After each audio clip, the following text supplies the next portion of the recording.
Trumm oli kõik oma paremad aastad merd sõitnud. Ta oli täpselt 17 laevahukku läbi teinud, aga alati õnnelikult pääsenud. Loomulikult pidas ta seejuures kinni vanade meremeeste karmist seadusest, mille järgi kapten ei tohi hukkuvat laeva maha jätta, vaid peab koos sellega põhja minema. Aga kord juba põhjas ära käinud, on kapten kohustustest vaba ning võib rahulikult minema ujuda. Kuna Trumm oli erakordselt hea ujuja, ujus ta igalt poolt välja. 18. laeva Trummile enam ei antud. Tuli asuda kuivale maale.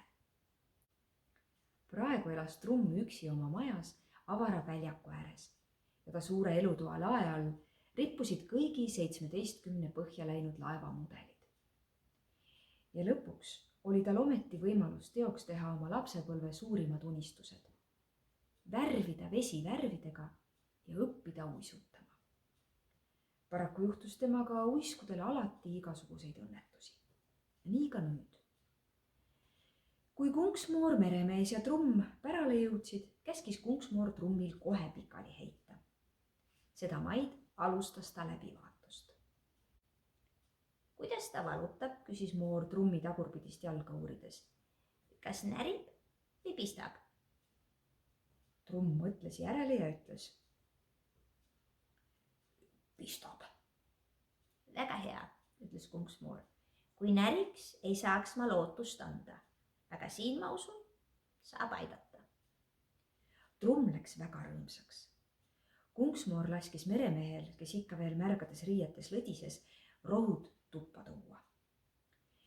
Trummi suur tuba sai neid poolenisti täis. Kunksmoor otsis kaua, enne kui leidis pisikese juurekribaliku.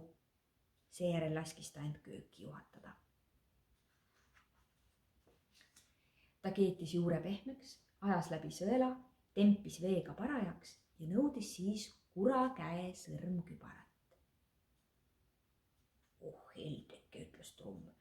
Just sõrmkübarat mul ei ole, sest mul pole majas ühtegi naist. Kuidas ma sulle siis rohtu annan, küsis Kunksmoor. Seda peab võtma täpselt sõrmkübaratäie ja loomulikult peab see olema kurakäe sõrmkübar, sest jalg on kurapoolne. Ei aidanud muud, kui meremehel tuli märgadest riietest hoolimata joosta poodi kurakäe sõrmkübarat ostma. Natukese aja pärast tuli meremees tagasi. Kurakäe sõrmkübarat ei ole, ütles ta. On ainult harilikud sõrmkübarad. Trumm läks väga kurvaks. Võib-olla aitaks ka harilikust sõrmkübarast, küsis ta õnnetult. Ei mingil juhul, ütles Kunksmoor. Katsun siis juba ilma läbi ajada, ehk läheb õigesse paika. Ta mõõtis küünega klaasi küljel õige koha välja, kallas rohu täpselt sinnamaani klaasi ja ulatas Trummile. Trumm võttis rohu ära. See oli väga kibe, nii et pani suu õhetama. Trumm oli sellega väga rahul, sest ta uskus kaljukindlalt, et teda võib aidata ainult kibe rohi.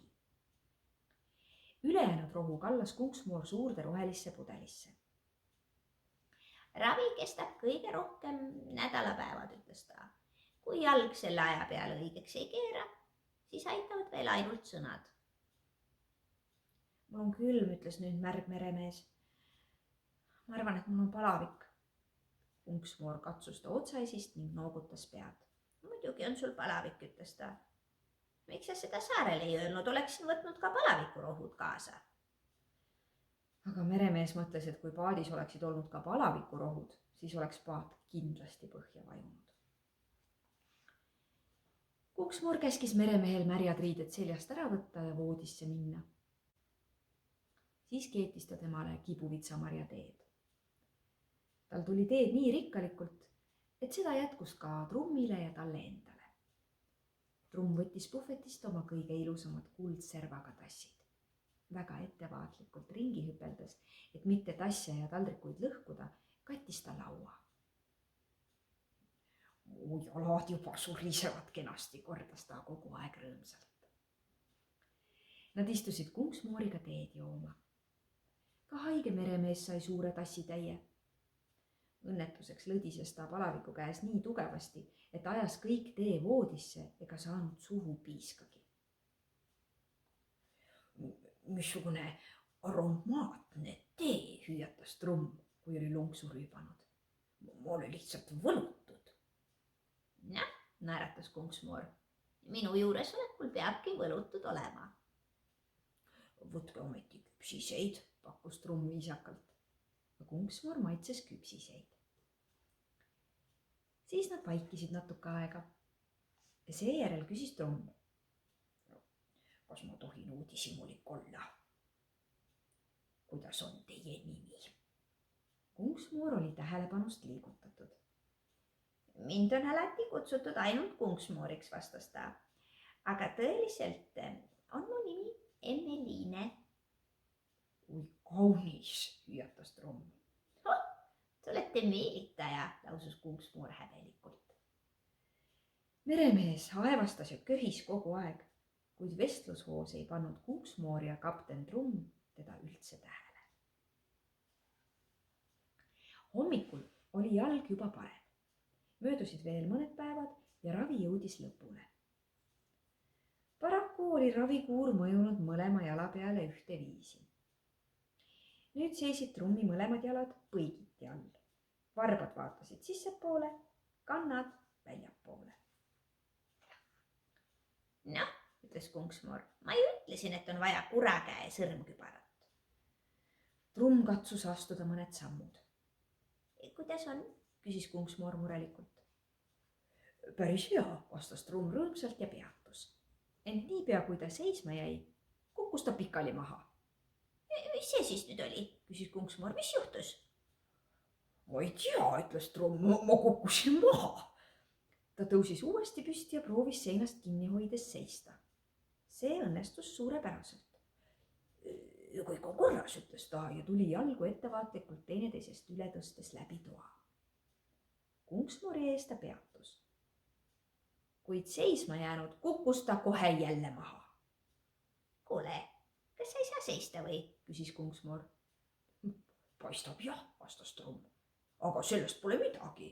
Lõpuks on ju kõik kohad täis igasuguseid asju, mille najale inimene ennast veidi toetada saab, kui tahab hetkeks peatuda. Jah, ütles kunksmoor, mulle see asi igatahes ei meeldi.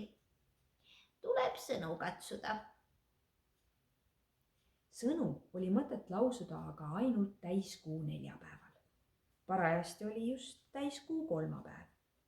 Nii oli siis täiskuu neljapäevani terve päev aega. Kunksmoor otsustas seda päeva kasutada linna vaatamiseks. Trumm pakkus ennast kaasa. Tahaksin teile midagi mälestuseks kinkida, ütles ta veidi häbelikult. Ainult ma ei tea mida. Võib-olla valite ise endale midagi kaubamajast välja. Võib küll, oli kunksmoor nõus. Nad sõitsid autoga kaubamajja. Kunksmoor ei osanud esialgu midagi tahta. Seetõttu otsustasid nad esmalt kaubamajas niisama ringi vaadata.